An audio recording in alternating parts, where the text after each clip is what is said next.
Okay na. Okay na. A pleasant afternoon to everyone. Welcome to Paglulunsad at Paglalayag. I am Vinci Santiago, your moderator for today.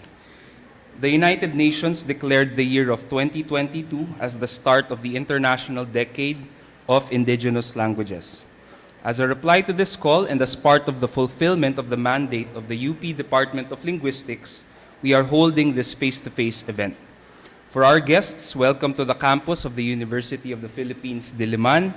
For our esteemed colleagues and our dear students, welcome back.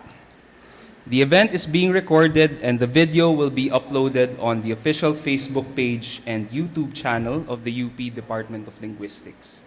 If you wish to share or post content about our event, please use the hashtag Paglulunsad at Paglalayag.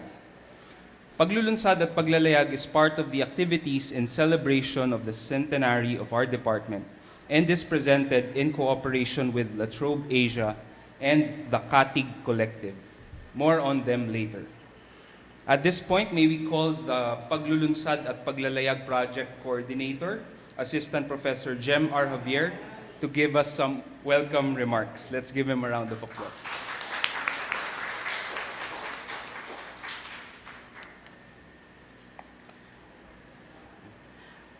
Pagbati mula sa UP Departamento ng Linguistics, we thank you warmly for coming to join us in Paglulunsad at Paglalayag. Paglulunsad meaning launching, Paglalayag meaning sailing. This event that we're having is very important for us for several reasons. First, this is the first face-to-face activity that our department has hosted since the pandemic began in early 2020. The Paglulunsad at Paglalayag then marks an important milestone where we try to collectively recover from the abrupt and massive changes in our way of life. May this event also serve as the beginning of more face-to-face activities on our beloved campus in the near future. Second, this event is held in celebration of the centennial anniversary of the UP Department of Linguistics. Since its establishment in August 1922, the department has been tasked to fulfill its mandate to become the center of excellence in linguistic research in the country. As we look back at our department's first century of existence, we see the growth and progress of our students, faculty, researchers, and affiliates through their scholarly works, which we will be showcasing through the various activities that we had organized and we still have in store for everyone, including this Paglulunsad at Paglalayag program. And third, this project is conducted in solidarity with the commemoration of the International Decade of Indigenous Languages as designated by the United Nations to raise awareness of the crucial role languages play in people's daily lives. We hope that the lectures and presentation that we will witness this afternoon serve as a testament to our department's commitment to promote and preserve our country's indigenous languages by empowering the ethno-linguistic communities through teaching, research, and extension work. Before we formally start the program, I would like to extend our warmest gratitude to the people behind this event. To Beck Strating, Director of La Trobe Asia, we're here. To Gerald Roche of the La Trobe University, and to Matt Smith, Communicator at La Trobe Asia, who are with us today. We also thank the following offices and groups for their support: the UP Diliman Information Office, the UP Kontemporaryong Gamelan Pilipino, who we will watch later on, the Katig Collective, led by John Michael Vincent Depano and Patricia Ann Asuncion, the Office of the Vice Chancellor for Community Affairs, and the College of Social Sciences and Philosophy. We are grateful for our colleagues who were part of the organizing committee, the brainchild behind all of these, Sir Tuting Hernandez. To our chair, Maria Kristina Gallego, and my colleagues Elsie Marie Orr, Francisco Rosario Jr., Michael Manahan, Noah Cruz, Ria Rafael, and Vincent Christopher Santiago. And special thanks to the department administrative staff, without whom this face-to-face event will not even take place. To Ms. Victoria Vidal, Ms. Jureca Chin Abrigo, Mr. Gino Anwingo, and Ms. Jofel Mirasol. and to our colleagues, students, and friends who are with us this afternoon. Finally, in 1983, the College of Arts and Sciences was divided into 3 colleges, and it is no accident that the Department of Linguistics was housed at the College of Social Sciences and Philosophy. We hope that you see in today's program the importance of linguistics and language studies as a social science, determined not just to highlight language as a product of culture and human knowledge, but also of the collective history, memory, and experience of the community that speaks it. As any fundamental right of a human being, linguistic right is essential and as such should be respected and honored by everyone at all times. Maraming salamat po, mapagpalayang hapon sa ating lahat. Thank you so much, Sir Jem. Now I'd like to call Bex Trotting, Director of La Trobe Asia. She is also Associate Professor in Politics and International Relations in the Department of Politics, Media, and Philosophy. Beck will tell us more about what they do. Let's give her a round of applause. Thank you so much. I would like to speak on behalf of my colleagues, Dr. Gerald, Roche and Matt Smith at La Trobe Asia, to thank you for the warm welcome that we have received over the last couple of days that we've been at the University of the Philippines. It's a great privilege for us to be here, and I would also like to extend my thanks to the organisers, particularly Tuding Hernandez, who has been working with us this year, particularly working with Gerald on advocacy around this very important issue that we're talking about today, Indigenous language rights. And I am presenting the La Trobe Asia brief. We have copies for you to pick up on your way out of the event tonight.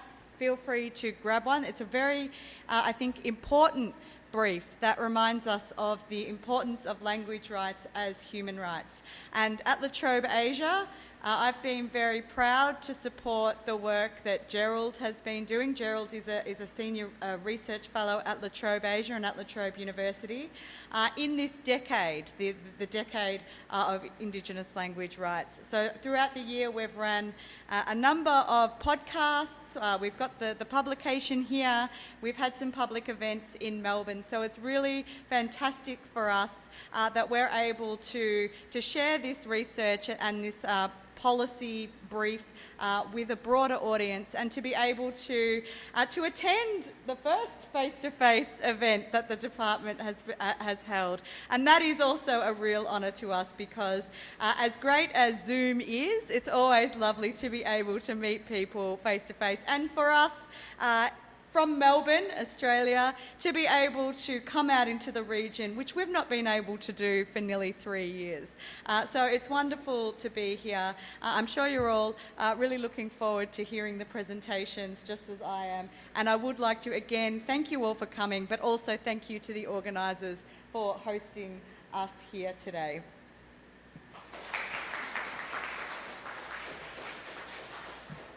Many thanks, Beck, for giving us a snapshot of what you do over at La Trobe Asia, and thank you so much for flying out to visit us here. May I now call Gerald Roche to speak to us about their policy brief, Indigenous Language Rights and the Politics of Fear in Asia, co-authored with Madoka Hamine and Sir Tuting Hernandez. We already had Gerald in a previous online lecture, but in case you missed it, I'd like to introduce him once more. Gerald is a political anthropologist whose work focuses on colonialism, state violence, and language oppression. He is currently a senior research fellow at La Trobe University and is also one of the 3 co-chairs of the Global Coalition for Language Rights. He co-edited the Routledge Handbook of Language Oppression and has published an article on the necropolitics of language oppression in the Annual Review of Anthropology. Gerald, nice to speak to you again, but this time in person here in the Philippines.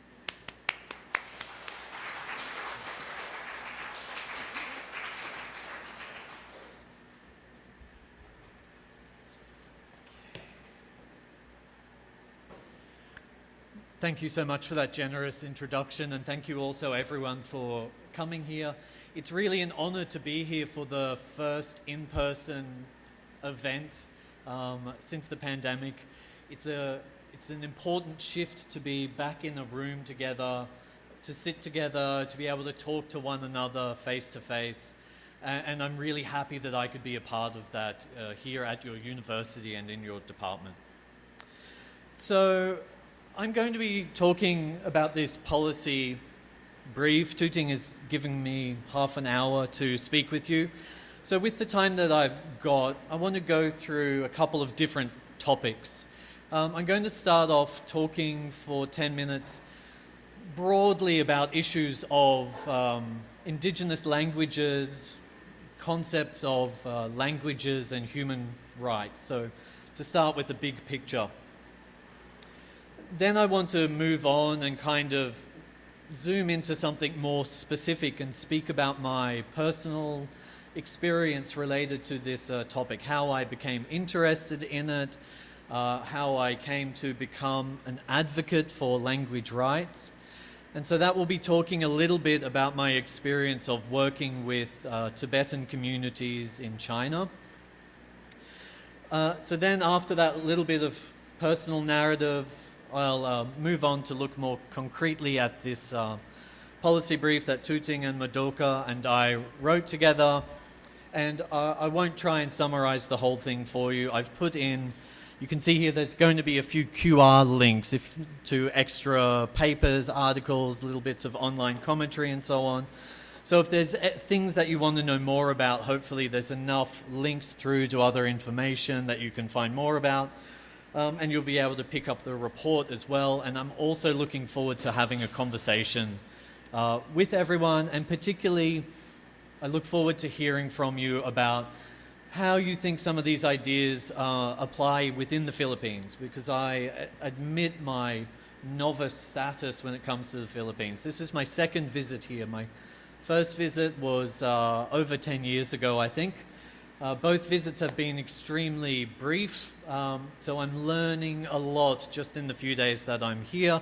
I'm really looking forward to that conversation where I can learn from you as well as answering any questions that you might have. So,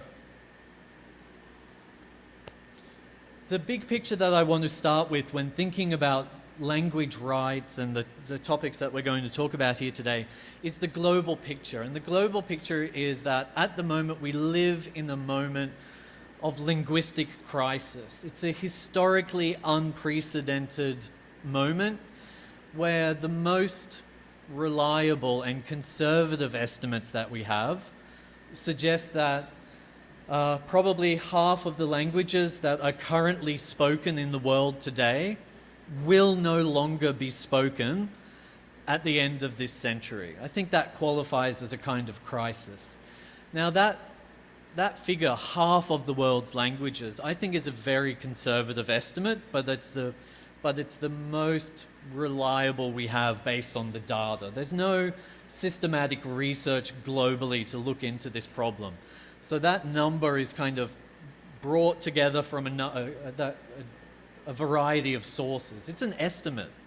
The number is potentially much higher. Estimates go up to about 90% of the world's languages being endangered, meaning that they will no longer be spoken in the near future.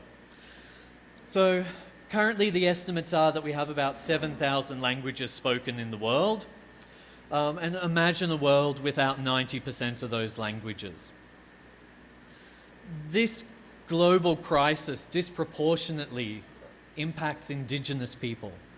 So UNESCO estimates that out of the approximately 7,000 languages spoken in the world today, about 4,000 of those languages are spoken by Indigenous people.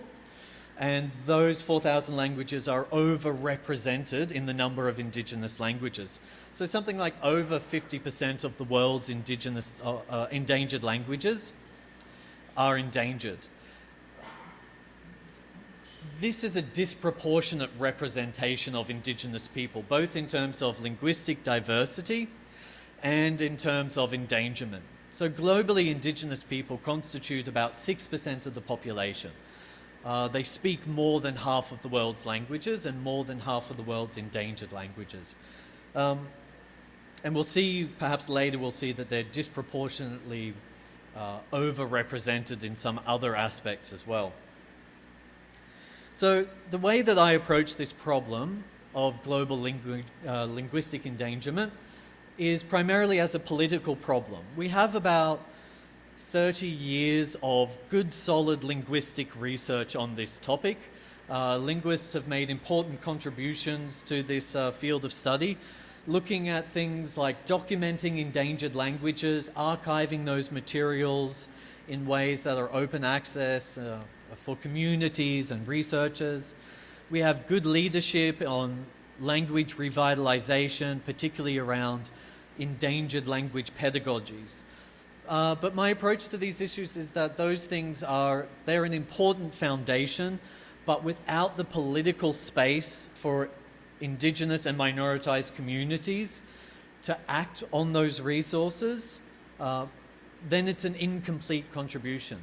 And what's really important is examining the political relations and arrangements that are driving minority and Indigenous people to move from their languages to national languages, regionally dominant languages, and so on. So there's a broad range of research in this area looking at things like language policy, language and education, and so on. The approach that I take is informed by Indigenous studies scholars who talk about this concept of language oppression, and they refer to language oppression as the coerced loss of an Indigenous language. And so that's what I think about in this research, is how are people forced to give up something which is so important to them and so foundational to their identity and so on, right? What's the power relationship that drives that? I also think about how those power relationships of coercion can be resisted. And I think that there are lots of different political mechanisms that allow individuals and communities to resist that political oppression. And one of the most powerful ones is rights, is human rights. There is a literature on language rights and linguistic human rights, but it's kind of been left aside for a long time. It's been described as the Cinderella of human rights. So Cinderella is the last person to arrive at the ball, and she's the first one to leave as well. And language rights has this tentative position amongst scholarship and advocacy for human rights. It's not quite accepted.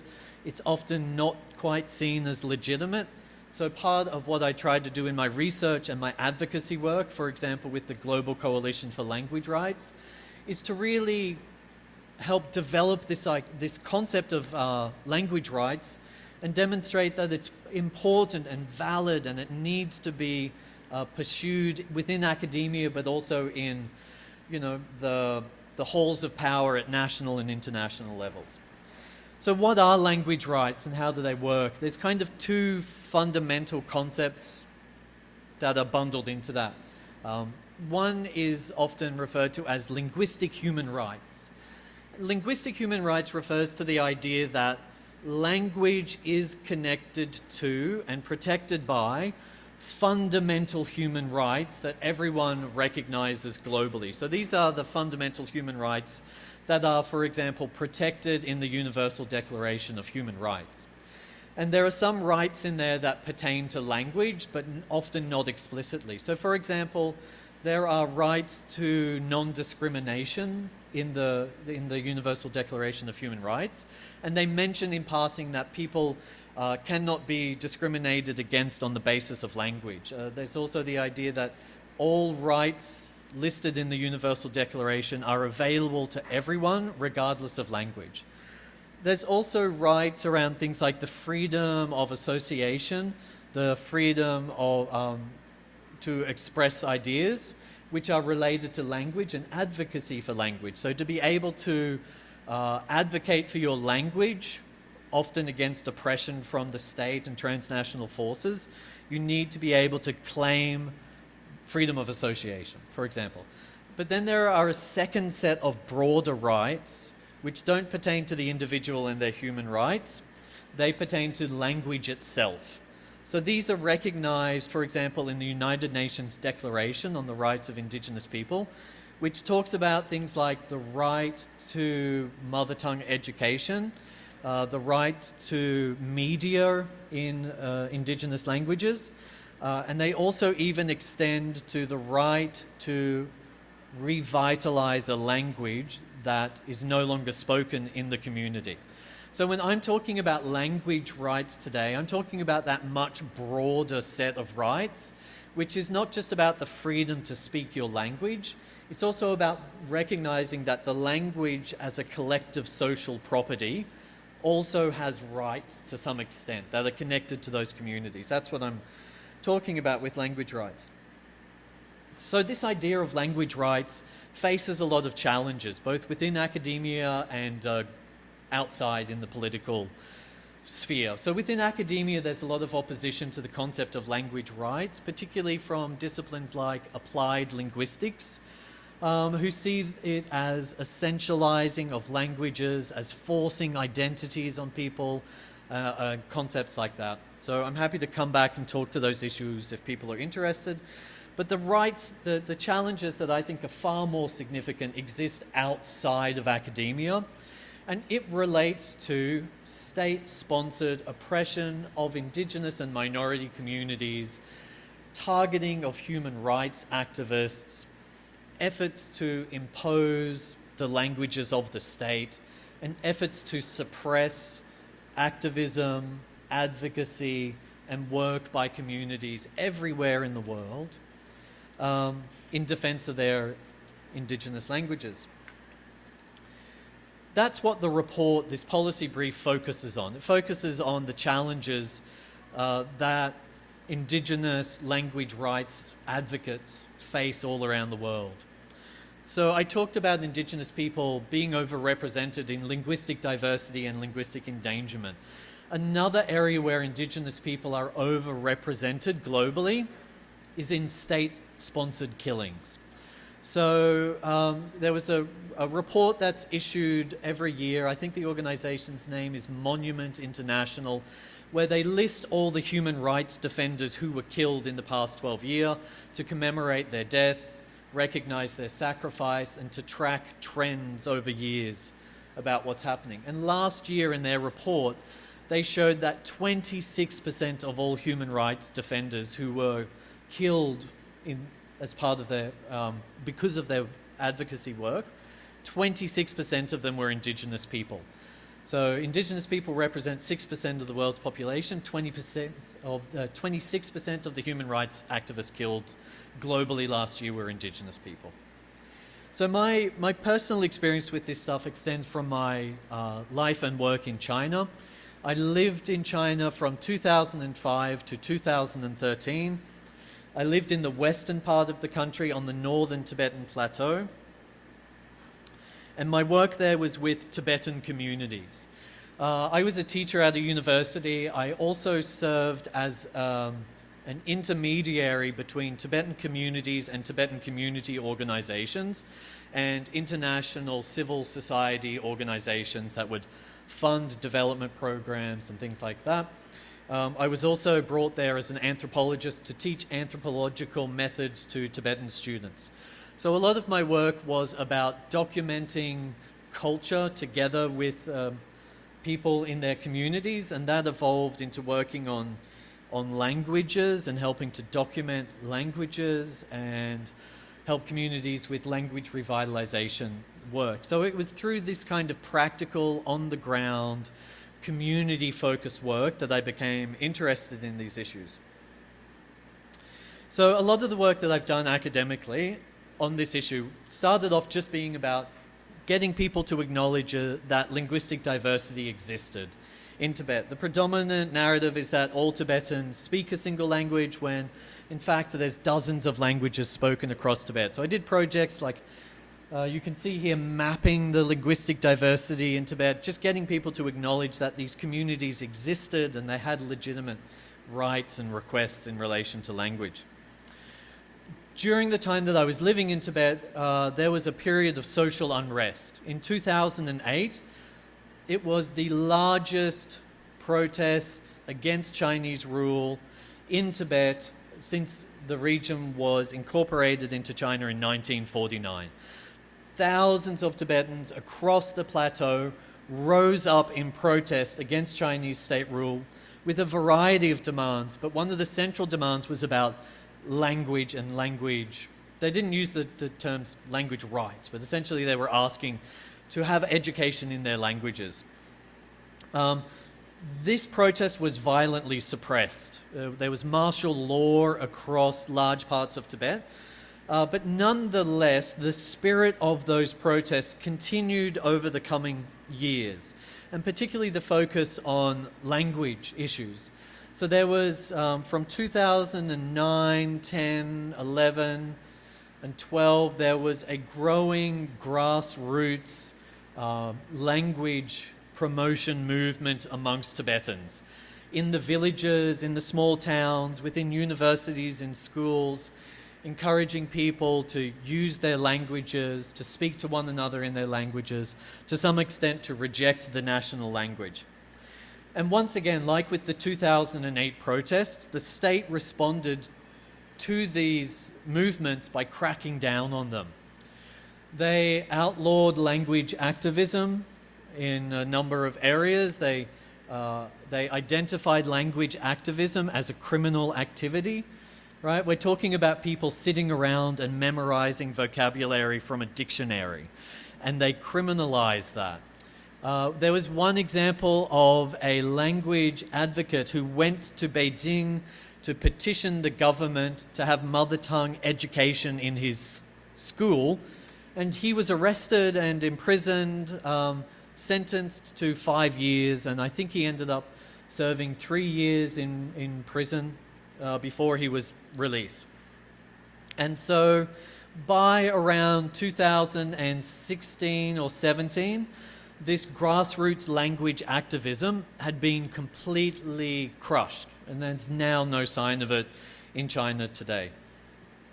But the other thing that I was interested in during this time was the fact that language activism in Tibet was only for a limited set of the languages. So I talked here about mapping out the linguistic diversity. When Tibetans were advocating for their languages, they were only advocating for the single standard written Tibetan language. The vast majority of languages that Tibetans speak are small, highly endangered, very localized, completely unrecognized and unsupported by the government in any way. So for example, I worked with one community on the northeast Tibetan plateau, about 8,000 people living in 4 villages, and they speak a language that they call Manigacha. And Manigacha just means our way of talking. And in this community, they are experiencing massive shift away from that language towards standard Tibetan. And the children in those villages now, most of them can no longer speak the language. They can understand it, but they can't speak it. So the bond of intergenerational transmission for the language has been completely broken. But there was never a grassroots movement to defend that language. And this is the case in all of these very small, localized Tibetan languages. So one of the questions that I've become interested in is not simply why the state cracks down on language movements, because it's quite obvious why the state does that, right? But the deeper and more complex question and more difficult question to answer is why in so many situations where people are oppressed and coerced and suffering, why those political movements to resist that don't arise. It's certainly not because they lack the necessary grievances. There's something else going on, some political force that prevents them from even beginning that act of political resistance. And that's kind of part of what this policy brief was thinking about. So I will go on to that.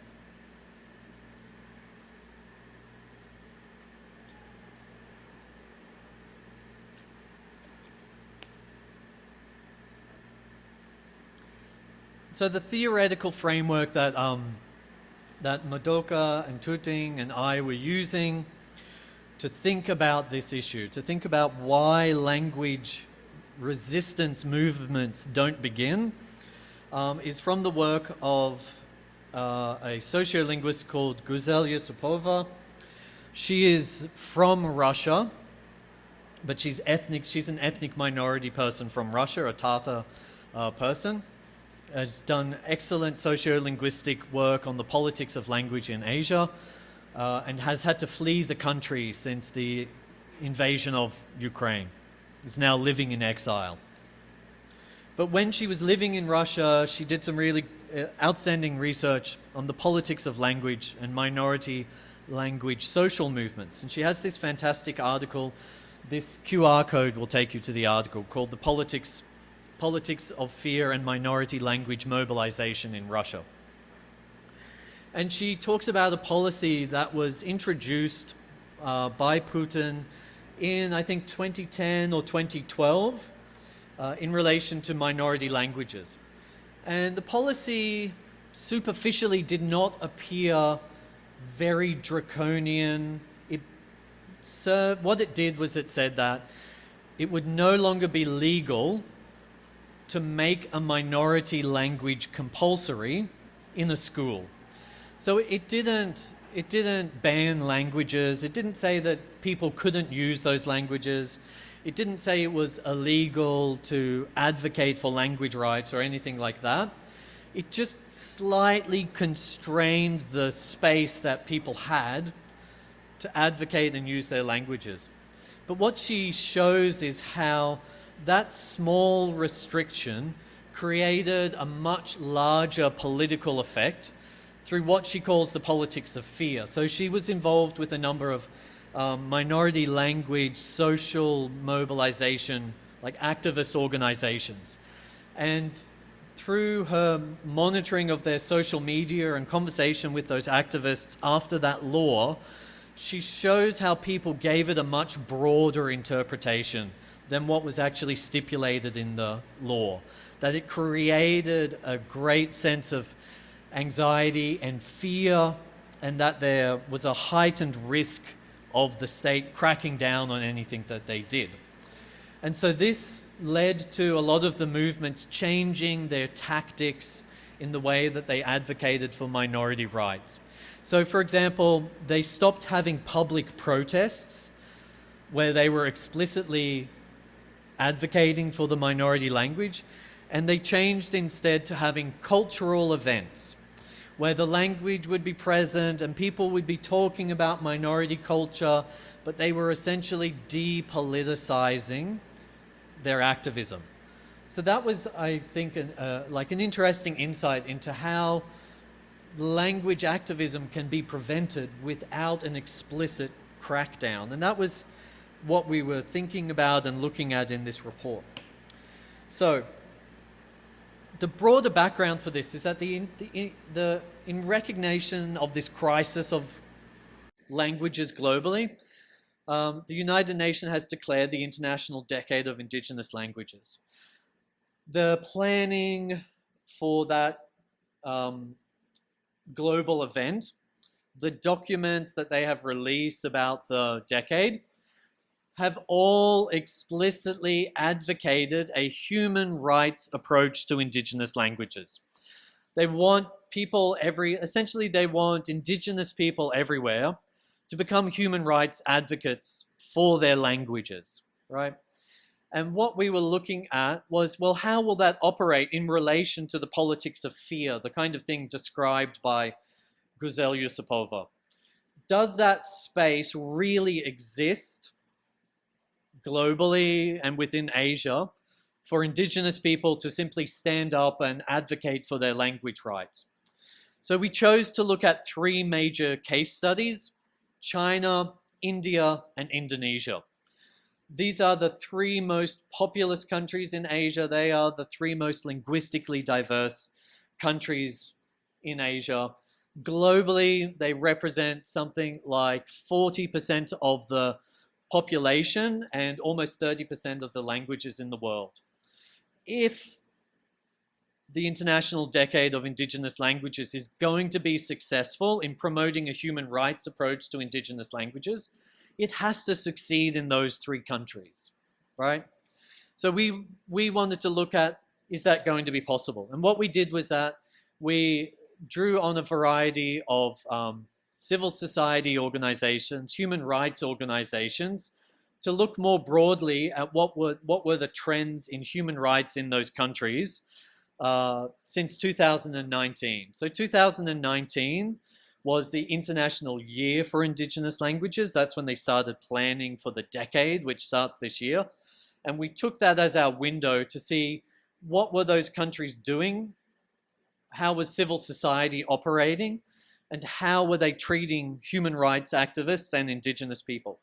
And the working hypothesis is basically that if you have attacks on human rights defenders, if you have attacks on civil society, that's going to create a politics of fear, which will prevent Indigenous people, discourage Indigenous people from engaging in that human rights activism that they need to in order to secure a future for their languages.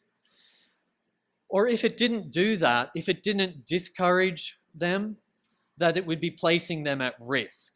It would be placing Indigenous activists in those countries, potentially within that horrific statistic of overrepresentation in Indigenous people who have been killed by state-sponsored and sanctioned killings. So very quickly, you have a sense of what the situation might be in China from what I talked about before.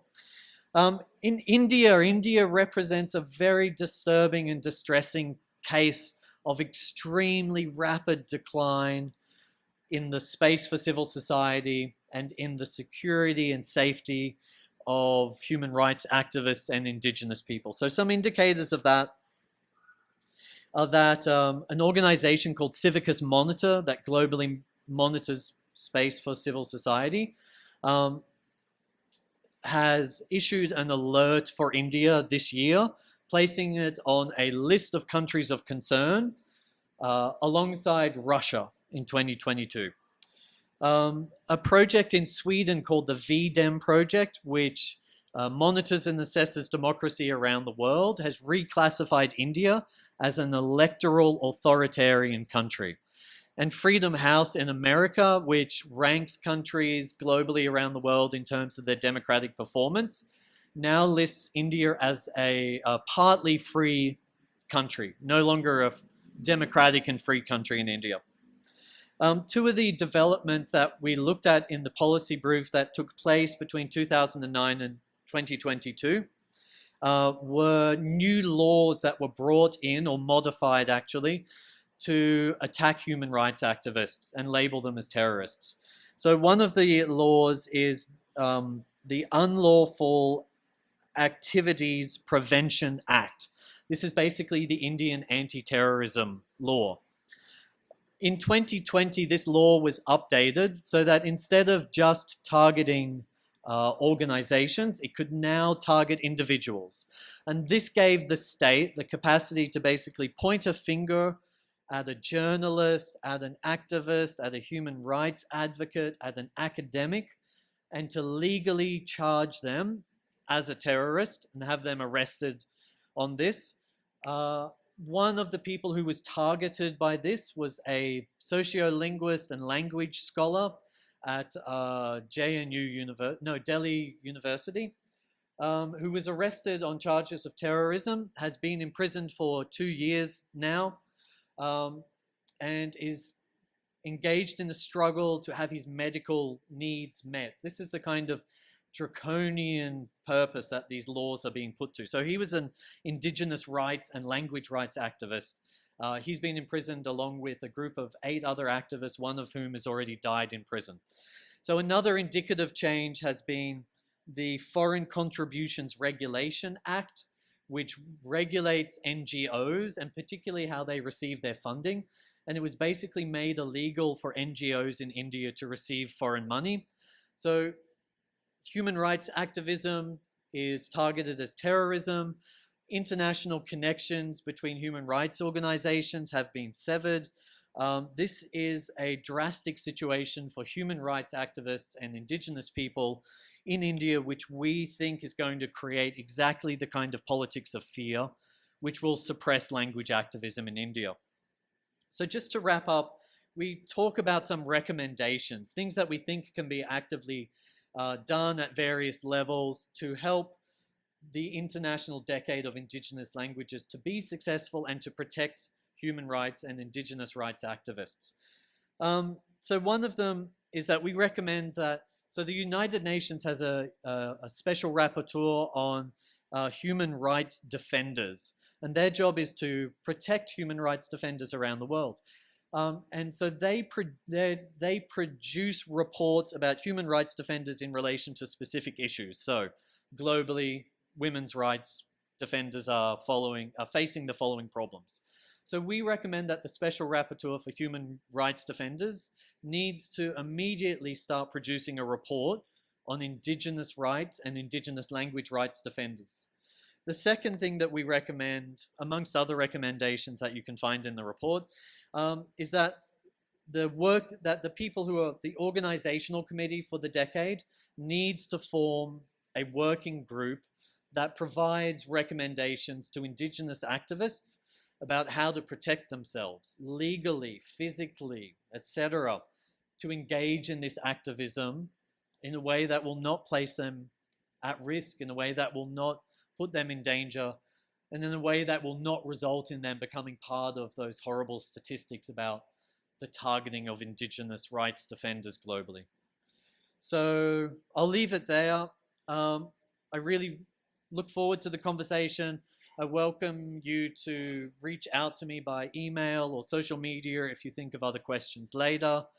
And also welcome you to take a look at the report, have a look at the other details that we talk about in relation to China and Indonesia, and a whole bunch of other recommendations, which I hope you'll find interesting and useful. So thank you very much.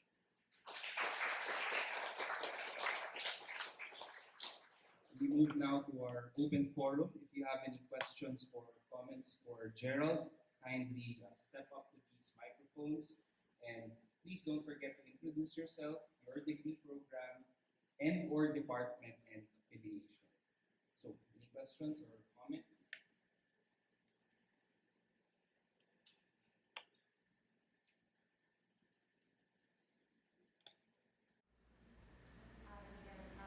Good afternoon, everyone. I'm Justine Cabe. I'm a third-year student of anthropology. And you mentioned earlier that there is some sort of, I don't know, should I call it a blurry line, right, with how we are contextualizing here in this country, Philippines, specifically language death and even acts of revitalization. Perhaps I would just like to comment on the ways, specific ways, on how languages die. I don't know if that's the right term because, there are movements for language revitalization, and if we are to revitalize them, perhaps calling them dying languages wouldn't be as effective, right? It will be quite counterproductive and intuitive with the advocacies that we are putting forward. But I digress. Perhaps the most pressing issue in terms of language death here is the land displacement of indigenous peoples. The state government isn't exactly keen on, promoting this specific language for indigenous peoples, of course, apart from mandates with educational curriculum laws. But in the case of land displacement, that is the most pressing thing because apart from the politics of fear, people are actually dying in this case. So with the death, of course, of indigenous peoples themselves, we lost the cultures, the livelihood, then in turn we lose the languages, and in a grander scale, the diversity that we ought to have, at least in this country. There is this one thing that says that the Philippines is not just biodiverse in terms of life. It's actually mega diverse. And I do think that relates not just in the lives, right, not just in biology, but also in the languages that we have. Thank you. Okay, thank you so much for that question. I'll try and touch on a few key areas. So I just want to start off with the issue of terminology, where you were talking about language death, and is this somehow a barrier to people revitalizing their languages or engaging in activism and so on? So I would say that it is, this term language death is one that I try to avoid as much as possible. There are some good work on this by Indigenous scholars in Australia and the US who have been advocating for a long time that we need to avoid this idea of, or this term of language death, because it's politically disempowering, right? If you say the language is dead, you're telling people to give up, to stop working, to cease their struggle, and so on. So Joshua Fishman, one of the famous founders of sociolinguistics, talks about this idea of language death in relation to the Yiddish language, which was his language. And he said the Yiddish language has had more funerals than any other language in the world, and yet it still refuses to die. So there's a whole lot of different alternative terminologies that people propose now. People talk about sleeping languages. They talk about waking languages up, for example. My preference is for terminology that politicizes the issue even further, right? So I talk about language oppression because I think that we have to talk about it as a political system, a political force, right? And secondly, I usually talk about language reclamation now instead of revitalization, because that highlights the political dynamic. It's about the community reclaiming control over that social aspect of their identity and culture and so on, right? So I use those two terms, oppression and reclamation, instead of death and revitalization now. But it can be difficult because you start trying to have disciplinary conversations. You use these new terms and people say, oh, you just mean language death. And so you're constantly educating people within our disciplines as well is really difficult. You raised that question of what happens, how does language death occur, right? So the model that I use is going back to that idea of language oppression. So the key thing is that breaking of intergenerational connections between parents and children and grandparents and grandchildren. When the language is no longer passed across those generations, that's when the language begins to disappear from the community and eventually from the world, from social life and so on.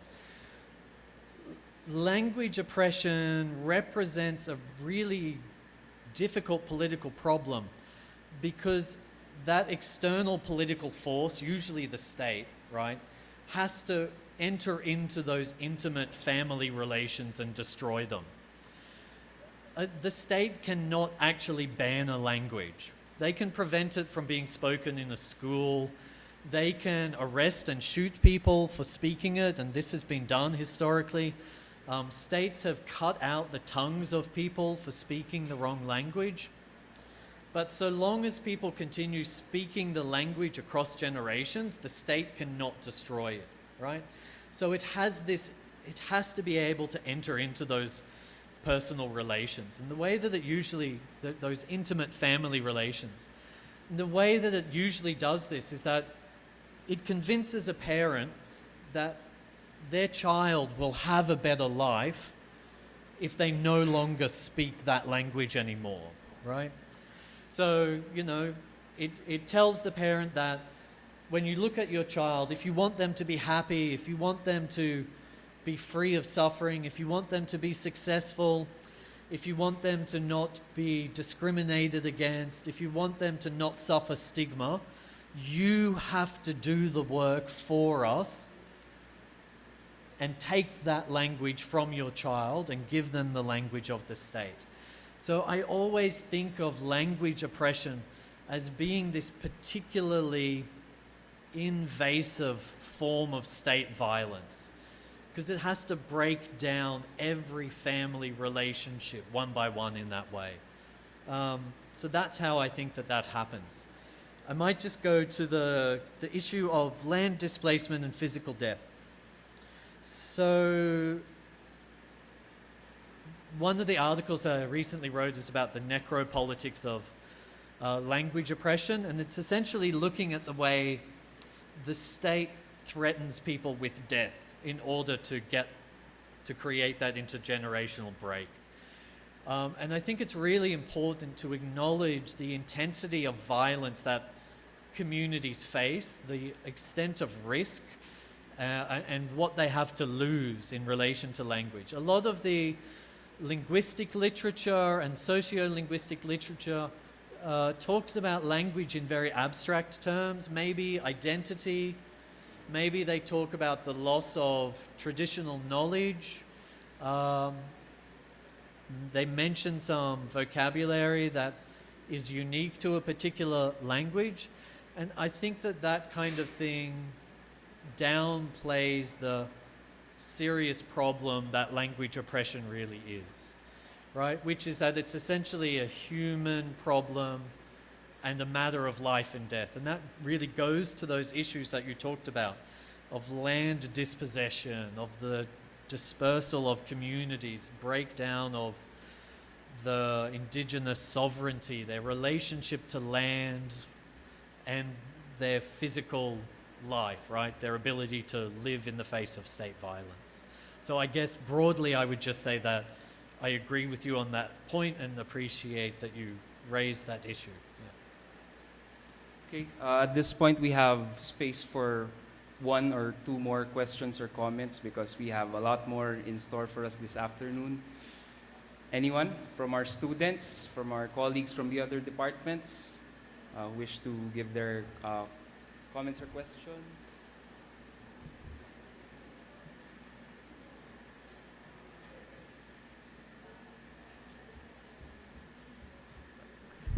Hello, I'm Janina, a junior undergraduate student at the Department of Linguistics.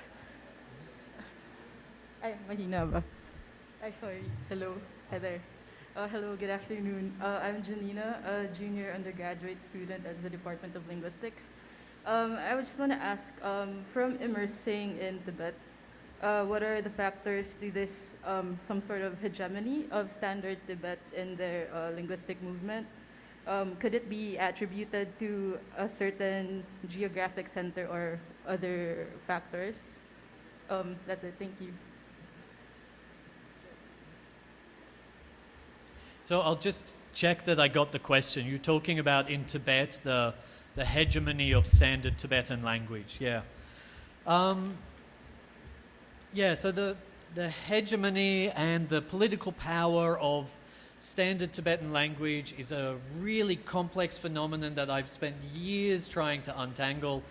I still don't know how good my answers are, but I would say a couple of different things. The first thing is that Tibetan is a sacred language with a strong tradition of respect and prestige and reverence for the language that give it really deep legitimacy and attraction for many Tibetan people. So simple things like in Tibet, you would never see someone place a book on the ground. It's rare to see people throw paper with writing in it in the bin, etc. Books are revered if they are sacred books or not sacred books. Writing itself is sacred. And this contributes massively to the language's prestige and its hegemony. The second major issue is that you have the state's ethnic classification project. I would not describe China as a communist country today, right? It is a authoritarian, capitalist, race supremacist, nationalist government vying for some kind of global position, right? Not communist. But at its foundation, it was deeply influenced by classical Marxist theories, and we're talking like 19th century theories. And some of those theories were about social evolution and the idea that communism would be achieved by accelerating social evolution through assimilation. And that involved a process of taking small tribes and assimilating them into bourgeois nations, and then assimilating bourgeois nations into a socialist, communist collective. And so the government's policy about identifying linguistic diversity aimed to accelerate that process. So when they identified the Tibetan people as a nation within the Chinese state, they deliberately ignored most of the languages that Tibetans speak, and they nominated one standard language for all Tibetan people because they wanted to assimilate away all of those minority languages. They thought that the existence of those languages would prevent the progress towards communism, right? So they made policies and established institutions which were deliberately designed to kill those languages as fast as possible, and it has been working. So you have this intersection of like a sacred language with 19th century communist theory, and that just suppresses those languages. And then the third thing that complicates it even more is transnational Tibetan nationalist politics. So you have the United States since the 1940s investing in the struggle for Tibetan independence as a way to disempower China, as a way to fight communism. And so the American government has for decades been putting money into consolidating Tibetan nationalist movement inside Tibet and internationally. And that project insists on this idea that Tibetans all speak a single language. And so you have this project which is designed to resist the Chinese state's assimilation project, but is actually cooperating with it in these weird and unusual ways, right? So if you are a Tibetan person who speaks one of those non-minoritized languages, the Chinese state, the Americans, the international Tibetan movement, religious institutions, everyone is coming for you. Okay, so one final question. Good afternoon, sir. I'm Darwin Simpelo from the Commission on Human Rights, and thank you for your wonderful presentation. Just one thing about reclaiming language. There was an effort here in the Philippines to, as part of language reclamation, to use mother tongue in teaching science and math in elementary. But for some reasons, many teachers find it difficult to do so. And it comes up at some sort like it's something being forced. Paano ba? It's parang pilit, ganun. yeah, something like that. So, when we reclaim language, how do we supposed to do it in a manner that is not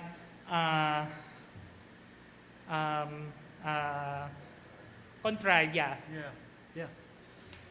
Yeah, thank you so much for that question. Like, this is an issue which I've talked about with many people in lots of different contexts. I think it's not, I'm sure there are important local dimensions, but there's also a general problem here where efforts for language reclamation tend to focus very heavily on the classroom, with the idea that if the language can be taught in the classroom, or if the language can be used in the classroom, that will solve the problem. However, what usually happens is that the classroom and the broader political and economic environment are completely disconnected. They're completely discordant. The reason why it feels unnatural for teachers to use the mother tongue in that context is because it is. There isn't a broader supporting environment that make those languages meaningful and prestigious and recognize their value outside the classroom. And that's where the work really needs to be done. And that, that's partly in terms of the discourse, how people talk about language and value language, how explicit they are about language as a human right, and so on. And then there's all sorts of other things, language in relation to employment, the economy, social stigma, people's attitudes towards languages. There has to be this very broad cultural and political shift outside the classroom for those classroom activities to work. It's really a challenge, yeah. Okay, at this point, I'd like to call on our chairperson, Ma'am Tina Gallego, to present this certificate of appreciation for Gerald Roche for presenting a talk entitled Indigenous Language Rights and the Politics of Fear in Asia, given this 22nd day of November 2022.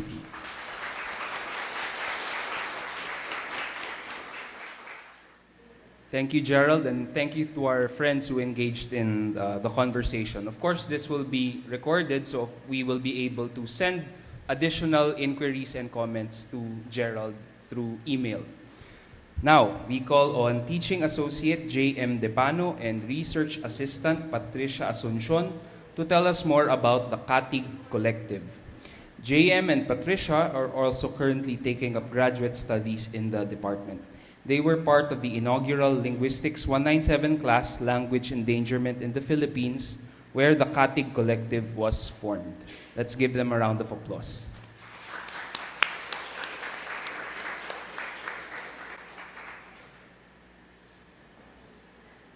Hi, good afternoon to everyone. I am John Michael Depano, and with me is Patricia Ann Asuncion. For today, we will be introducing and formally launching the Katig Collective to everyone, and we will introduce its features to the public. This is why the title of our presentation for today is The Katig Collective, Ang Paglalayag. So Paglalayag in English is sailing, as Sir Jem mentioned earlier, and this will be the Paglalayag of our organization. So what you see there is a map. It is a map of the endangered languages in the Philippines. So those endangered languages in the Philippines are, all in all, 175 languages.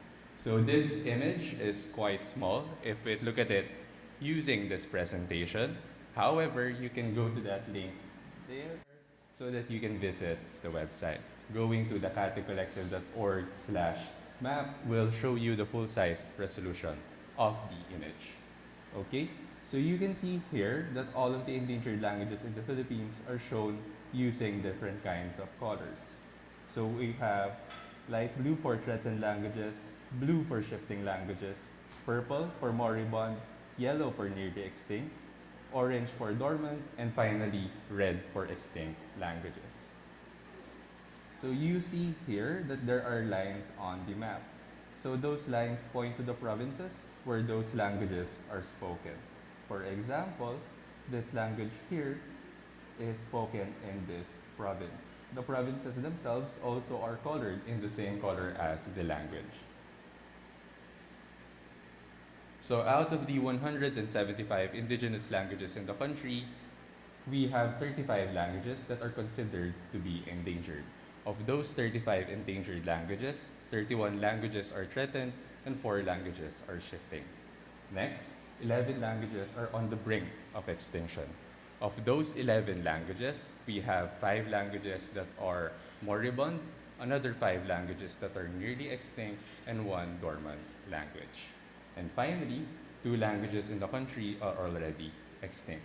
Those languages are Agtabila Vistosa and Agta di Kamay.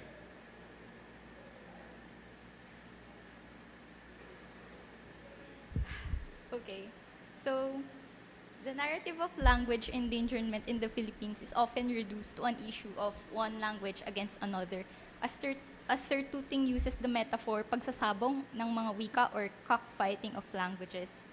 But many fail to recognize that this issue is actually comprised of intersecting discourses and intertwined experiences, often rooted in societal oppression and persecution.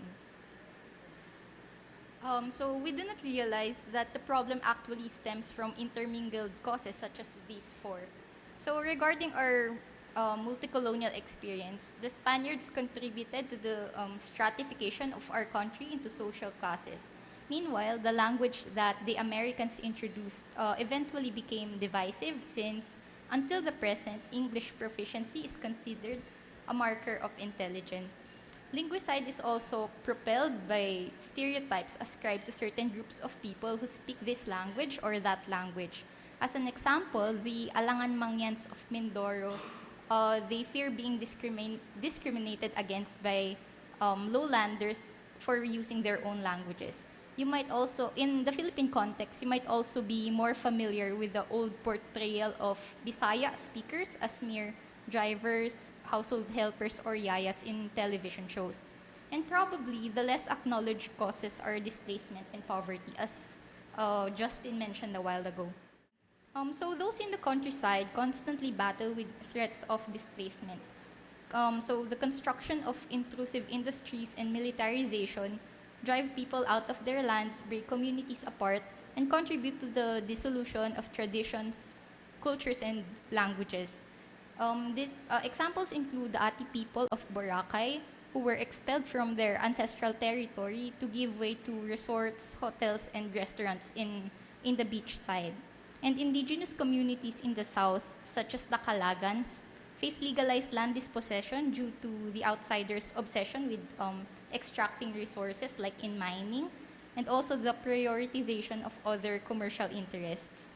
Technicalities and bureaucratic processes of government agencies also complicate the situation. As an example, the certificate of ancestral domain claim of the Abelen Aitas of Tarlac has not yet been approved and converted into a title. So they have been waiting for this since 1996. So in addition to displacement, poverty and the lack of means to support themselves also compel the people to migrate to other places, usually the urban centers like Manila. For example, the Manida speakers of Camarines Sur and Camarines Norte, they chose to relocate to other Bicol region provinces and to Batangas in order to seek for employment opportunities. Another example is the Bataks of northern and central Palawan, who what's interesting about them is that they highly associate their language with their identity. So they kind of show a positive attitude towards their native tongue.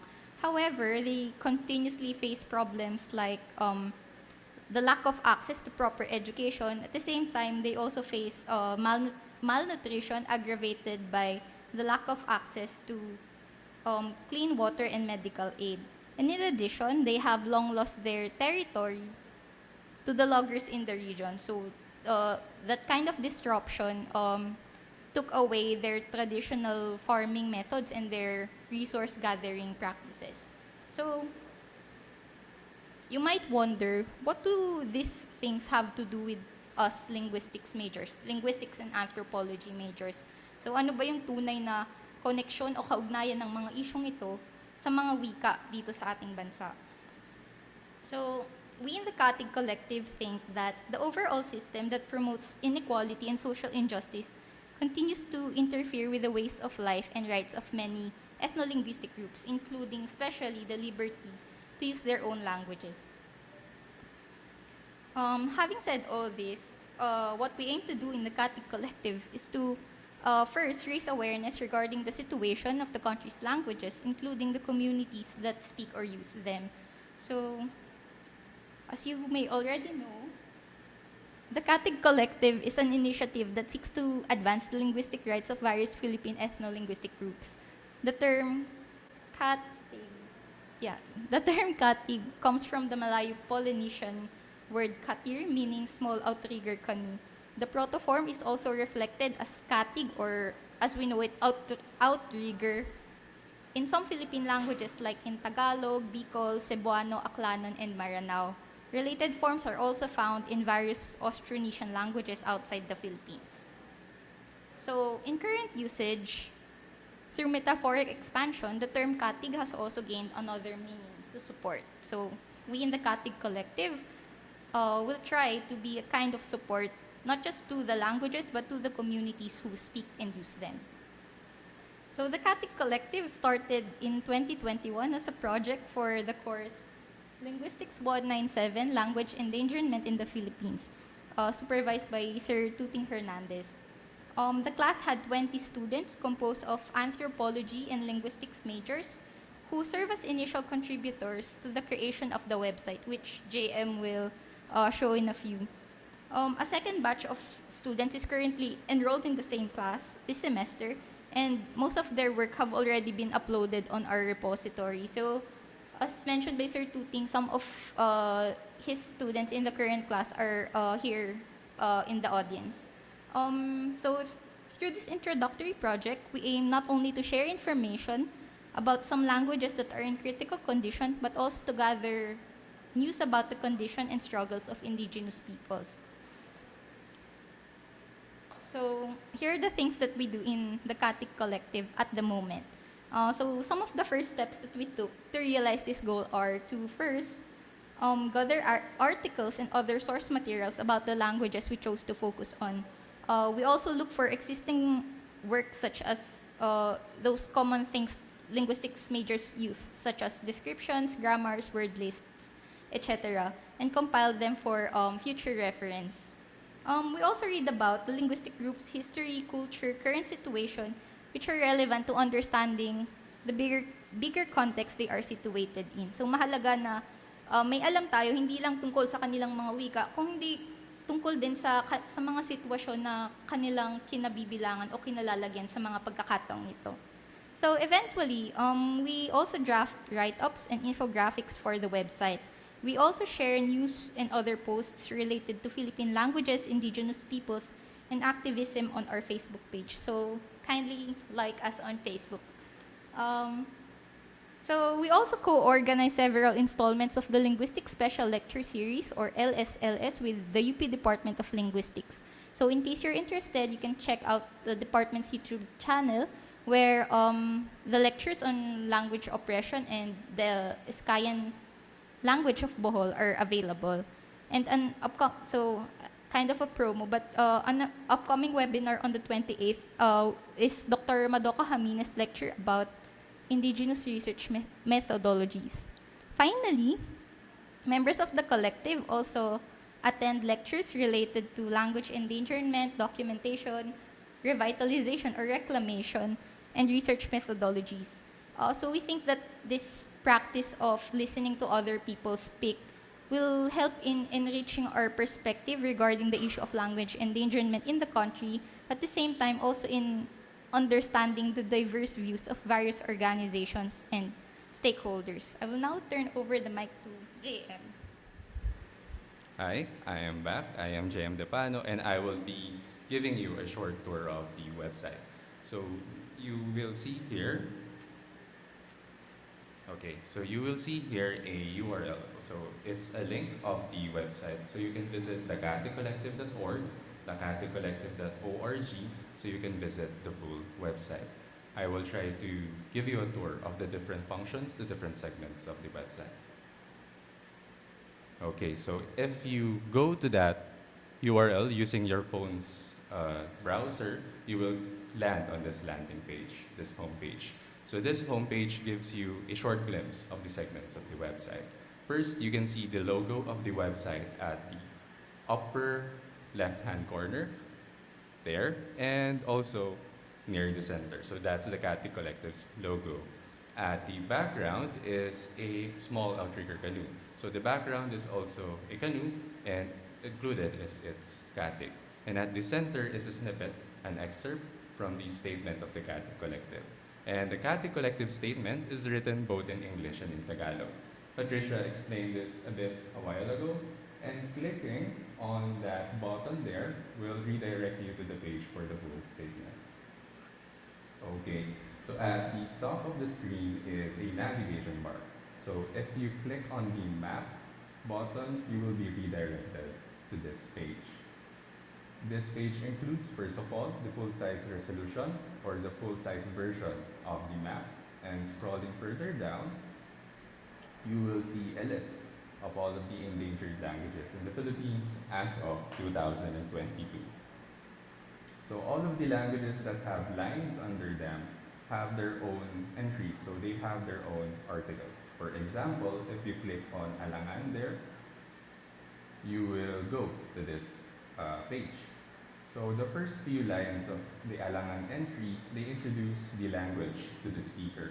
For example, the first few lines here include the language name on ethnologue, its ISO code, and the places where the language is spoken. Also included in the language capsule is an infographic containing some bite-sized information about the language. Near the end of the article is a list of all the references that we've used in writing it. So if you want to read further about the language, you can click on them. And in some other articles, if we've found enough information, we include a paragraph about the literary and academic works written about the language or written using the language. Here, when you click on the language capsules button, you will be redirected to a page containing all of the current articles that we have. So they have their own thumbnails containing some snippets of information. For example, you can see there their name, their ISO code, and their language status. So number and this description. And now let's try looking into the Newswatch version, Newswatch section. So this Newswatch version or page of the website is a collection of news articles, online news articles from the past 10 years. So they are about language in the country and language endangerment in the Philippines. They are grouped into 4 different categories. So the first one is caught in the crossfire. This is about militarization on the countryside. Okay, so the next one is about development aggression. The third one is about indigenous peoples during the COVID-19 pandemic. And there is also a section about the language policies. So what are the laws, what are the bills that are written for the past 10 years that are about the language. And here, you can see that there's a timeline there. You can drag on it using your cursor. So all of the articles that are collected are grouped there based on their year of publication and their month of publication. You can click on them in order to see the headline and a summary of the article. Also included in the summary is a link to the original article in its original website. And now that we know what the Katig Collective is, what it has been doing and how it had started, what are in store for the future of the collective. So moving forward for the next few months or even the next few years, here are the plans of the Katig Collective. First is the website. So we are planning to maintain the website, to publish new articles, design new infographics, and to broadcast them on our social media accounts so that we can spread them further. And next is research. So this research, we are planning to write some new articles. So these articles should be either about the endangered languages themselves or the language endangerment situation in the Philippines.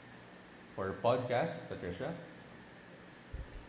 So for the podcast and collaboration side, we also plan to reach out to and possibly partner with organizations who share the same advocacy of promoting linguistic rights and linguistic justice. We are fortunate to be invited by the Endangered Languages Project, or ELP, to join a podcast production workshop in January 2023. So this is an 8-week activity where we'll be interacting with scholars or language enthusiasts across the Pacific, Asia, and Australia. So the Katig Collective also views this as a great opportunity to be able to interact with and learn from other people who acknowledge the value of grassroots efforts in trying to do something about the issue of language endangerment. So before we officially end our presentation, since the Katig Collective is a product of voluntary effort, we would like to take this opportunity to thank everyone that contributed to and supported the Katig Collective. So thank you, former classmates, thank you, former coursemates. And also we would like to acknowledge the efforts of the current Linguistics 197 Language Endangerment class under Professor Tuting Hernandez. Thank you very much, guys. So they are writing new articles, creating new infographics, and generally helping maintain the website. So we are open for volunteers. The Katig Collective is now welcoming volunteers. Anyone who is interested may reach us through the various channels that we will show later. And we are also planning to host some discussion groups, discussion forums. So if that's your style, if you're interested in those kinds of conversations, you may reach us later so that we may inform you of the topics and the schedules of those events. Thank you very much. Maraming salamat. Okay, I now call once more Ma'am Tina Gallego to present the certificates of appreciation to J.M. Depano and Patricia Asuncion for introducing us to the Katig Collective. Once more, a round of applause.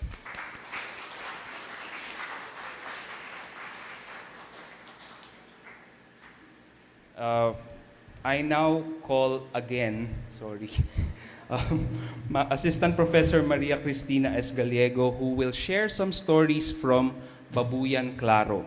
She recently finished her PhD at the Australian National University with a dissertation titled The Stratigraphy of a Community, 150 Years of Language Contact and Change in Babuyan, Claro, Philippines. Let's clap for Ma'am Tina.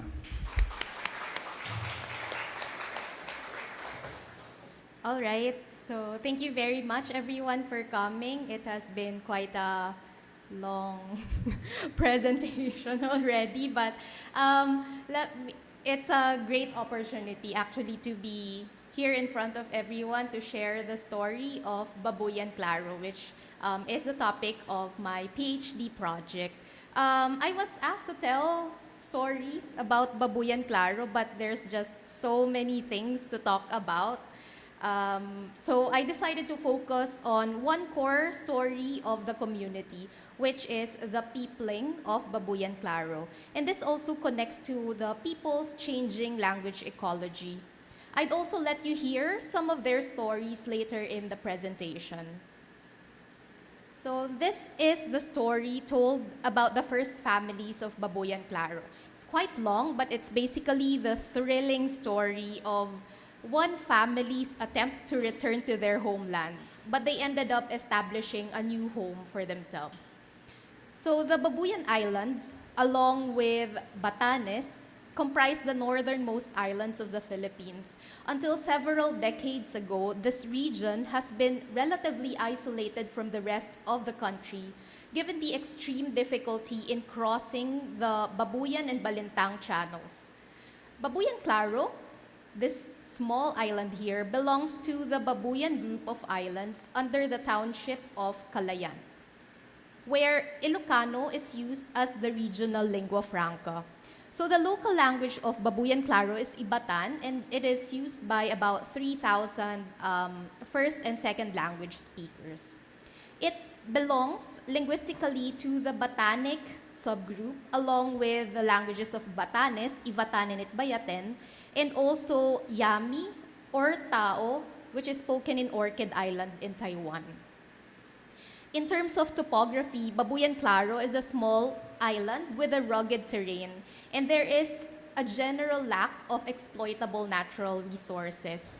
While agriculture is the primary livelihood for the Ibatans, it is made difficult by the poor soil quality as well as the long monsoon season called Amian from around September to February. So it's already Amian today, now. So fishing is an alternative, but like farming, this is only ideal during the dry season called rayon. These conditions on the island then mean that the community can only produce enough resources to support its own local needs. So in times of natural calamities, which bring periods of food shortage and sickness, the community receives little to no external support.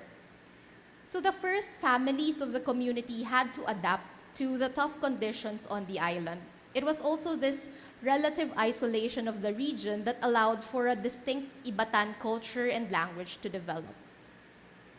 Now, archaeological and historical evidence show that there was an earlier settlement on Babuyan, Claro, but it was completely depopulated in the 1600s, mainly because of volcanic eruption, plus the Spanish policy of reducción, or the resettlement of populations into towns and plazas during the Spanish colonial period. So the Batanes Islands further north underwent similar relocation starting in 1718 until 1867, where the Ivatan and Itbayatan people were moved to the Babuyan Islands and mainland Luzon. So it was in 1869 that the first Ibatans came to Babuyan, Claro. So this 5-person group from Calayan and Camiguin, headed by Alvaro and Maria, both of Batanic ancestry, with Ilocanos, their friends Fidel, Mauricio, and Marcelino, were shipwrecked on Babuyan, Claro in their attempt to go back to Batanes. So for the next 50 years or so, Babuyan, Claro witnessed similar arrivals of small groups of people from Batanic and Ilocano-speaking groups. So each of them carry very interesting stories on how they got to the island. It is apparent that the present-day Babuyan, Claro community is an outcome of the coming together of families from either Batanic or Ilocano-speaking ancestry.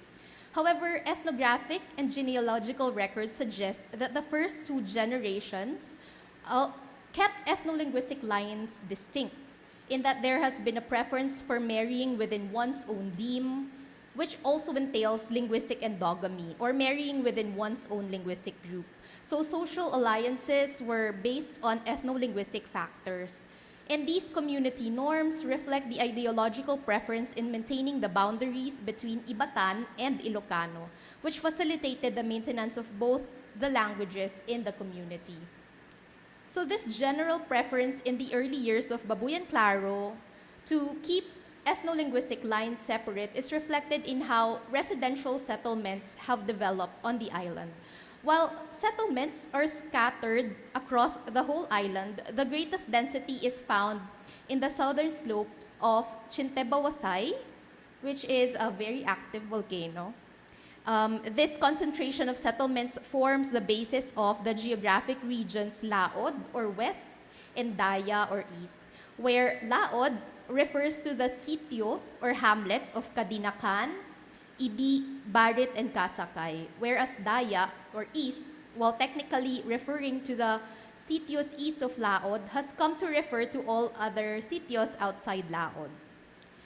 Despite the short distance between the sitios in Laod and Daya, there exists an apparent social division between the 2 regions, based primarily on the nature of these residential settlements. So small but significant clusters of speakers residing in Laod consist mostly of mixed Ivatan Ilocano families, and they show greater affinity towards using Ilocano as their everyday language, whereas families from Daya show greater affinity towards Ivatan.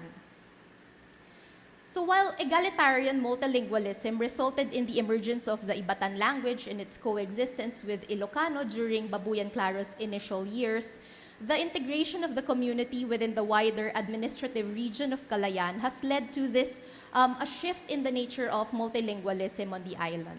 So in the 1970s, the center of community activities was in the Laod region. So if you remember, the Laod region is associated with Ilocano speakers. So for example, the Catholic Church and cemetery were built in the city of Idi, and most religious activities were mostly conducted in Ilocano. At that time, the dominant religion in Babuyan, Claro was Roman Catholic. The teachers on Babuyan, Claro were also Ilocano immigrants, and so instruction was done mostly in Ilocano and to a limited extent Filipino. So in the 1980s, the only school on the island did not go further than grade 3. So imagine if you want to proceed to higher levels of education, grade 4, you need to transfer to Calayan, which is about a 5-hour boat ride from Babuyan, Claro. And because of the extreme difficulty in crossing these islands, imagine the children had to stay for a long time in the town, in the municipal center of Calayan. In Calayan, it is also where the Ibatans have reported discrimination because of their ethno-linguistic identity. Ilocano is the main language spoken in Calayan. So all these have severely threatened the vitality of Ibatan. However, several significant social changes have led to the empowerment and more vigorous use of Ibatan beginning in the 1980s with the arrival of Rundle and Judy Marie of the Summer Institute of Linguistics. So in addition to the establishment of a Protestant church, a rural health unit, as well as the first water supply on the island, they were all constructed in Cabaruan, which is the center of Ibatan-speaking families. According to Rundle Marie, the choice of Cabaruan as the new village center was intentional. So if the Ibatan language was going to survive, we had to give the area in which the Ibatan people lived some greater prominence. In terms of literacy and education, Ibatan books, readers, and even a newspaper boosted reading proficiency. And in 2004, the local school on Babuyan, Claro was expanded to include high school. And in 2016, they started to offer the additional years of senior high school. So the students can now opt to stay in Babuyan, Claro for the duration of their basic education, and they only have to go to the mainland when they go to university. Moreover, the mandatory use of the mother tongue as the medium of instruction from kindergarten up to grade 3 means that students start their schooling in Ibatan. Most importantly, the Ibatan people are now officially recognized by the state as a distinct ethno-linguistic group with their Certificate of Ancestral Domain title awarded on the 1st of June 2007. And this recognition grants them exclusive rights to the natural resources on Babuyan, Claro, as well as 5 kilometers of the surrounding ocean. So these changes then led to the revitalization of Ibatan and the empowerment of the Ibatan people. So in sum, all these changes in the ecology of Babuyan, Claro have reshaped and continue to reshape the linguistic repertoires of the people of the island. Older generations report greater proficiency in Ilocano as their second language, for example. But now, some younger speakers report greater proficiency and actually preference towards using Filipino as their second language. And they're not too comfortable in using Ilocano anymore. In Babuyan, Claro, its dynamic social-linguistic landscape has an influence not only on the language ecology of the community, but also on individual level patterns of multilingualism. So interviews with people of Babuyan, Claro reveal how the use of proper Ibatan indexes a clear Ibatan identity as well as strong ties to Babuyan, Claro. This is seen in how SR labeled herself as pure Ibatan, albeit with the recognition that the Ibatans of Babuyan, Claro come from a mixed Batanic and Ilocano ancestry. Other speakers also index place and ethnicity. For example, DR, another pure Ibatan of Daya, associates the use of proper, unmixed Ibatan with ties to the island. So he comments, it's like they're not from the island if they don't speak proper Ibatan, referring to the language use of people in the Laod region. For Ilocano immigrants, they display belongingness to the Babuyan, Claro community by learning and using the Ibatan language. Juxtaposed here is the language use of people from Laod, who are called Ibacano, which is a blend of Ibatan and Ilocano. For the people of Daya, they regard the language use of the Ibacanos as something that needs to be corrected.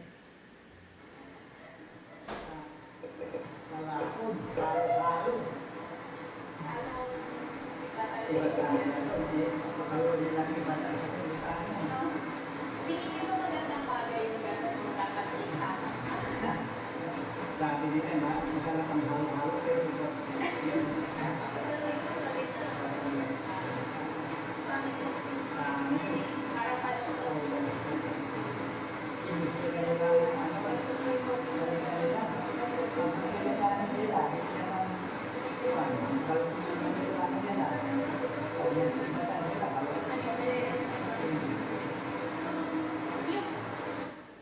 Apologies for the bad audio. It was raining when I recorded this. So the realities of fieldwork. But I just wanted to highlight that they see Ibacano, which is Ilocano actually mixed with Ibatan, as crooked use of the language. They are destroying their language. When they speak Ilocano, it's crooked. When they speak Ibatan, it's also crooked. This is coming from the speaker of Daya, or those with greater affinity towards Ibatan. The Ibacanos of Laod are families who shifted or are shifting to Ilocano as their everyday language, and they demonstrate that Ilocano remains the socially and linguistically dominant language in Laod. They also see themselves as ethnically mixed because of the way they use their languages. And for these speakers, moreover, code switching between Ibatan and Ilocano is regarded as a natural way of using their language, which is something that doesn't need correcting. Na siyempre mayroon pa ata. Halo-halo nga ka pa nagsao. She was speaking in Ilocano, and when my research assistant asked her how she sees herself, she said, definitely mixed, because I mix my languages. Shared experiences among the people of Babuyan, Claro, especially in relation to Calayan, the town center, are seen to shape the people's language ideologies. As the Ibatan people are a minority group within the municipality of Calayan, they experience marginalization in the region, which includes instances of linguistic discrimination. But despite these negative experiences, many Ibatans today still maintain the use of their language even during their time outside Babuyan, Claro. They see the use of Ibatan as their secret code, as an advantage, and they take multilingualism as their weapon, despite the ongoing marginalization of the Ibatan community.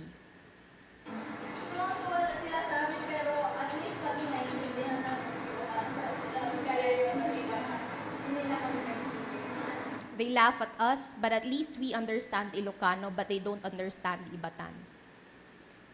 For Ilocano immigrants, interestingly, they also report the same kinds of experiences the Ibatans have reported.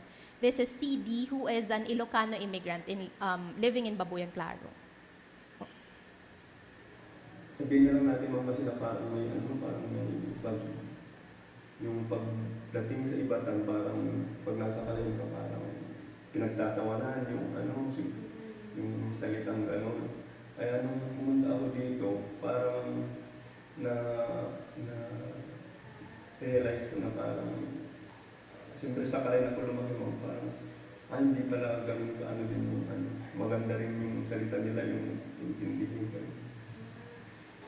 So parang parang na-realize mo na kasi yung ganun nga yung mangyayari sa mga iba sa Calayan. Pagdating nyo dito, hindi naman kabaliktaran yung naranasan nyo dito. Oo. Tapos nung pumunta ako doon, tapos nag-iibatan ako, yun, parang ako din, parang kinakansyawan, gano'n. Pero sabi ko naman sa kanila, pagka nandun ako, iniibatan ko yung misis ko, sabi ko, hindi nyo naiintindihan, kami lang nakakaintindi, parang gano'n. So same experience. When I talk to my wife in Ibatan, at least you don't understand what we're saying. And this is nicely summed up by CR, who is the current chieftain of the Ibatans. Parang inaano na nila yung mga salita na yun. Yung ginagawa ng mga Ilocano na parang binubuli ka. Parang gusto na nilang iiwan yung Ibatan. Opo, kaya nag-Ilocano. Nag-Ilocano na sila. Pero konti lang ba yun? Oo, konti lang. Pero hanggang ngayon, may ganyan pa rin. Parang wala na yun. Kasi maintindihan na nila kung gaano kahalaga yung salita namin.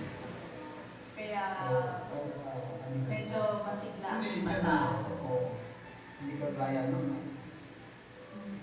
Kaya yan siguro ang mangyari dyan sa Paglalayag. Pero dyan ang nakakanda. Hindi naman dyan sa kanya. Pero doon sa Paglalayag. Kasakit. Kasi may mga nakihalong dyan. Mga nakapapasawa ng Ilocano. So, Chieftain Aldo, CR, he describes this shift in the language ecology. So in the past, there was really a big threat of people shifting to Ilocano because of their experiences in outside Babuyan, Claro. However, because of the renewed use of Ibatan, their empowerment, the speakers are proud to use Ibatan. But he also qualifies that maybe language shift is what's gonna happen in Laod because of the mixed families in there and how they use their languages. Now, some of the Ilocanos' views on language and ethnicity and the island identity attached to the use of Ibatan also demonstrate how ethnicity is intersectional and fluid. So they now come to see themselves as partly Ibatan. And they become more Ibatan the more they know and use the language.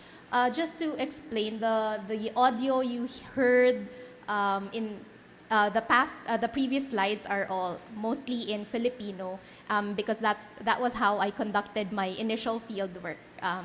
I talked to them in Filipino because I don't speak Ilocano.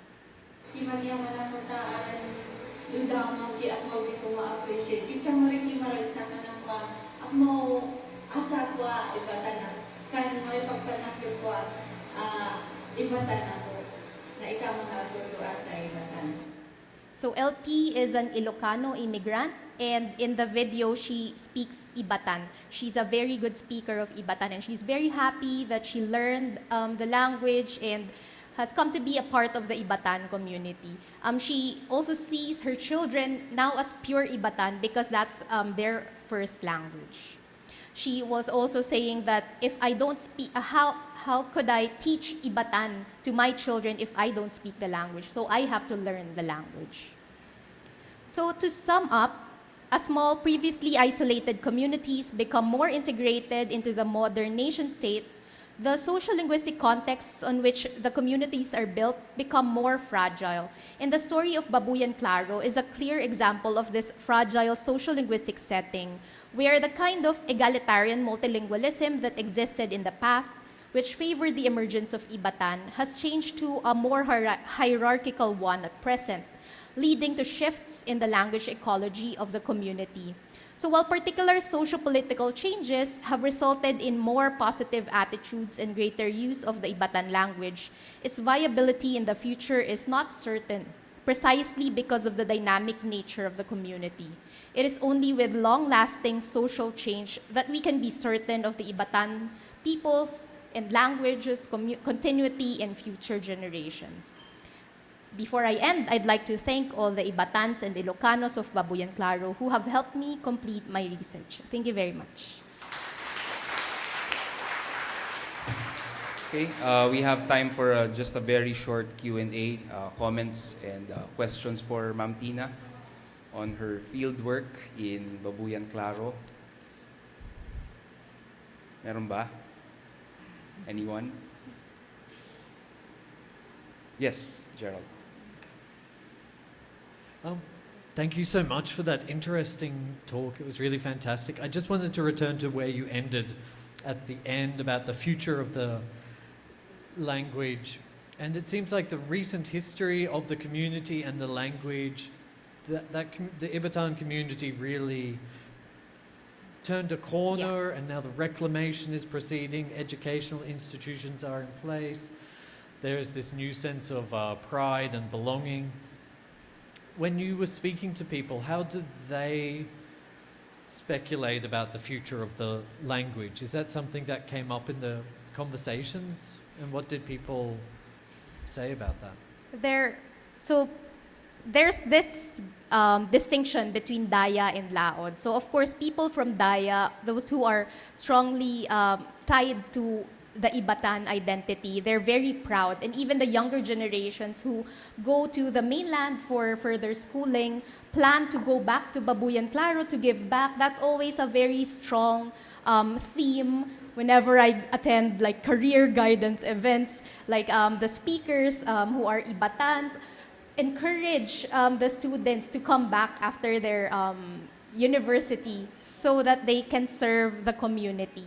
In terms of language use, they're very proud to use Ibatan, even outside Babuyan, Claro. However, that's one side of the picture. There's another side, although this is a small portion of the community who belong to the Laod network. And they're, of course, quite attached to the use of Ilocano. And of course, this is also a product of their generation, their family, who label themselves as mixed. So they really use Ilocano even when they talk to fellow Ibatans, even in Babuyan, Claro. So yeah, it's not a homogeneous picture for the community as everywhere else. Okay, we can always continue the conversation over merienda. On that note, let me call on Sir Jem Javier, our project coordinator, to present the certificate of appreciation to Ma'am Tina for sharing her experiences in Babuyan, Claro. Salamat, Ma'am Tina.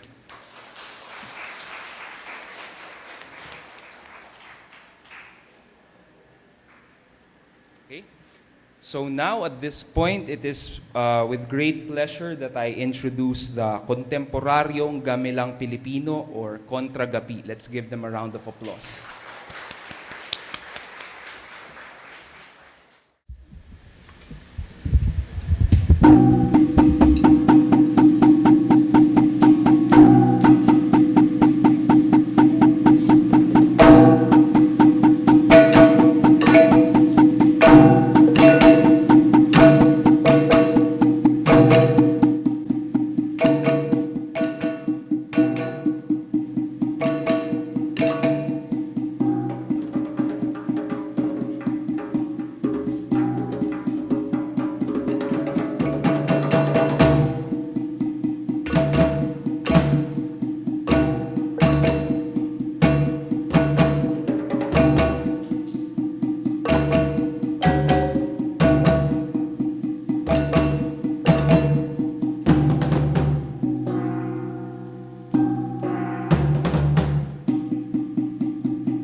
Magandang hapon po. Kami po ang Kontemporaryong Gamelan Pilipino or Kontra-GaPi. We are the resident ethnic music and dance ensemble of the College of Arts and Letters of UP Diliman. And as you can see, we take inspiration from the different the music and the dance of the different ethno-linguistic groups in the Philippines. And we try to create new art drawing from those inspirations. So parang, in a way, we are trying to see what the process of creating the Philippines is, di ba? Parang we try to borrow from different cultures and then try to see what will come out of it, no? We also have been a partner of the Commission on Human Rights for a long time, although we don't know if they still treat us as a partner right now.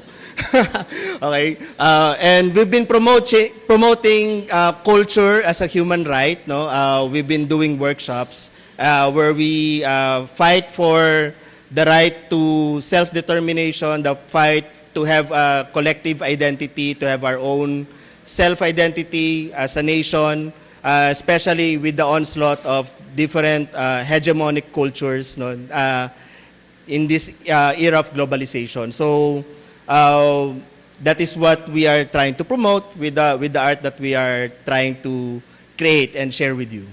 So for our next piece, we will do a twist on an old dance piece that we've been doing for decades, no? And after that dance piece, we will then ask you to dance, okay? No, don't run away because there's still merienda, okay? So.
tsaka ng Kal, kung paano yung bagong Zumba.